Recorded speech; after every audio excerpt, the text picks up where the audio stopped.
One of my favorite things to do in the fall before the snow comes and we're all kind of hunkered in for the winter is to make some walnut dye and pre-dye some fabric that I'm going to use for projects over the winter.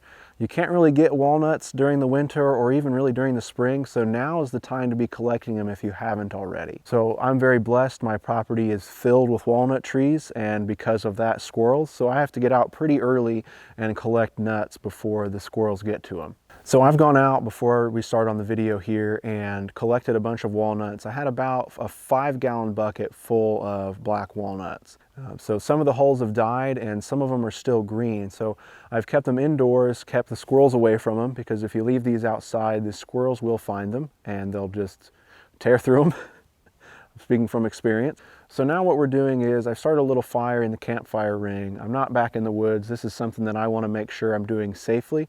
It's been really dry here and I don't want to start any unnecessary large fires. So I'm doing it in the safety of my backyard fire pit. And this is something that you can do at home. I'm just getting a little fire going and getting some coals going there. I'm then setting a little grill that I've got on top of that to hold my pot. You can do this from a tripod as well if you have the proper hardware to hang it, or a cauldron, so to speak. A lot of times at events you'll see a very large dye pot. I mean, something you could probably take a bath in, set up to do dyeing like this. We're just going to use a small water bath canner. You can pick these up at a lot of farm stores, and we're going to use this for our dye pot. Now I recommend, if you're using a water bath canner for your dye pot, don't then go cook food in it.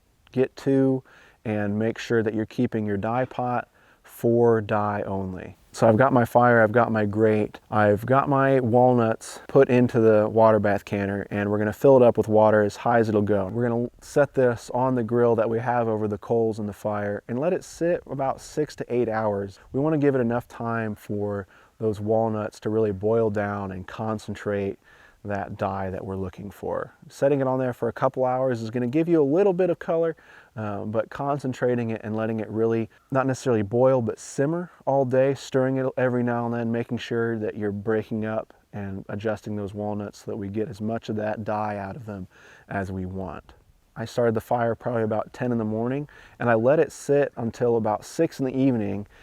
And then I stirred it one last time, put a little more wood under the fire, small pieces here, and let it cook and burn off overnight. When I came back,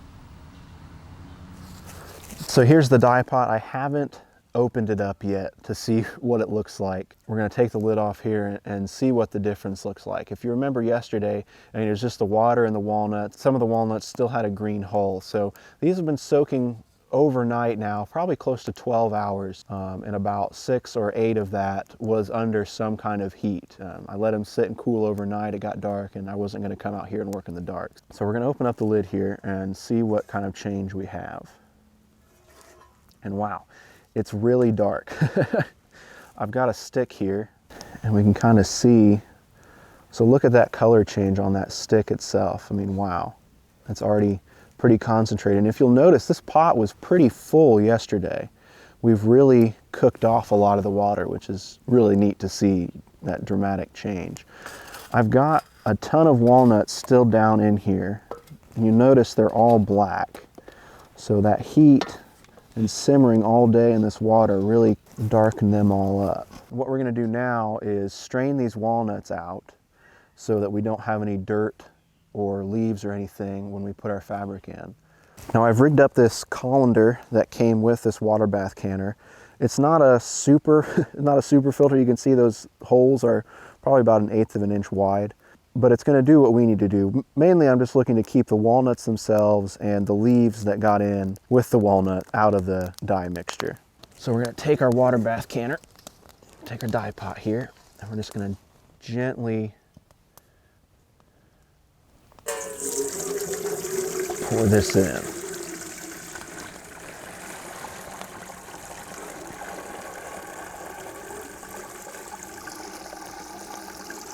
See how dark that is? Okay, that's just about all the water out of our pot. So what I'm going to do now is I'm going to empty the colander and rinse out my water bath canner, or my dye pot, and I'm going to rinse out the dye pot as well.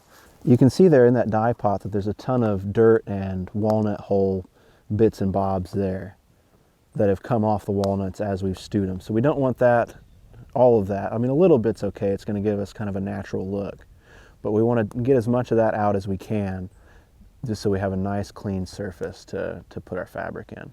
I have a few pieces of fabric laid out here that we're going to be dyeing to give us an idea of the kind of variation that we can get with this walnut dye. The first is kind of a cotton duck. This is a replacement for linen that I'm using right now. This one is pretty bright. It's a kind of an off-white color. So we're expecting this to turn brown, but I don't know how dark it's going to go. The liquid out of the walnuts is pretty dark now. It's going to be interesting to see how much of that takes on this light white fabric. The second is a very similar fabric to the first, but it's already colored a kind of a light tan. So we're going to see some color variation there. The third that we have is a silk handkerchief. This is really common for the 17 and 1800s to be worn. A lot of times they were dyed with bright colors. It's kind of a color splash to a traditional outfit. We're going to stain this one. It starts out as white. We're just going to stain it with walnut just to see what kind of browns that we get on that silk handkerchief. The fourth item is a period apron that I've had for a long time. It's just kind of a linen fabric. It has two dark red or burgundy straps on it, and we're just going to use this walnut dye to age it a little bit and see what kind of variation we can get on it. So I've added two of the items so far. They've just been sitting for a few minutes, and what we have is the first I put in was this silk handkerchief that you saw that was very white and bright, and it's already starting to brown up nicely. The other one I put in was that white canvas or duck, cotton duck fabric. So you can already see the variation that it's getting. The parts that have been sitting out above the liquid are a little bit lighter that you can see here, and the parts that have been down in it are seen here, where we've got some of this gritty, a little bit of the walnut hull, but that's okay. We want a little bit of that texture in here to give us a nice natural look. So we're letting this stuff mix in. I want it to be kind of crinkly like it is. That's going to give us some nice variation in the texture. I like to think of that as a little bit, if you've ever done tie-dyeing, when you wrinkle it up and twist it up, that's how you get that variation in color and texture. And by doing that here, we're going to get a nice broken up kind of a natural pattern, almost like a watercolor wash, if you've ever used watercolors before. Now to show you a fabric as we put it in, I have this brown fabric here. Now I'm obviously not a famous bag maker, but I've been using this fabric as kind of an inside pocket material on some of the fabric bags that I've made. It's just gives it a nice color variation. It's a nice, tough, durable fabric, so when you're putting your hand in and out all the time, grabbing things, it's not going to wear through very easily. It's a little bit lighter than leather. So this is the color that we've got here. It's kind of a light tan. We're going to put it in, and we'll show you what it looks like just as you dip it in versus how it is plain. So you can see there it's a big difference as it soaks up that dye. Now it won't dry and finish out this dark. What we'll do is we'll hang this up on the clothesline after, rinse it off, spray it off with the hose, get any of that extra dye that's just sitting there and can't be absorbed out.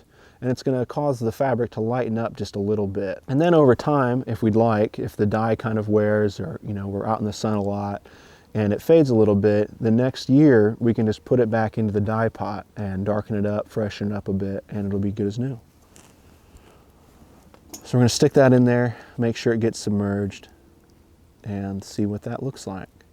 I've got a bunch more of it here that I'm going to add in off camera.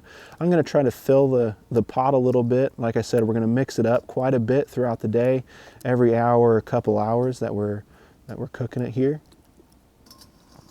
We just want to make sure that we get everything in there and coated.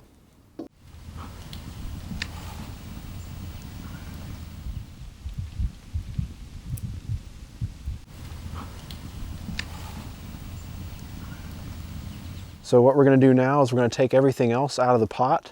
It's been in there for about 7 hours now, and we're going to throw it in this bucket, take it over to the clothesline, and rinse it off so we get any of the extra dye out of there. And we're going to let them hang to dry overnight and into tomorrow, and then they should be ready to use. After some time air drying outside, everything is done now as far as I'm going to be taking it. Here you can see the apron that we walnut dyed. Up here at the top of the apron is where this was at the bottom of what was hanging, so it's a little lighter.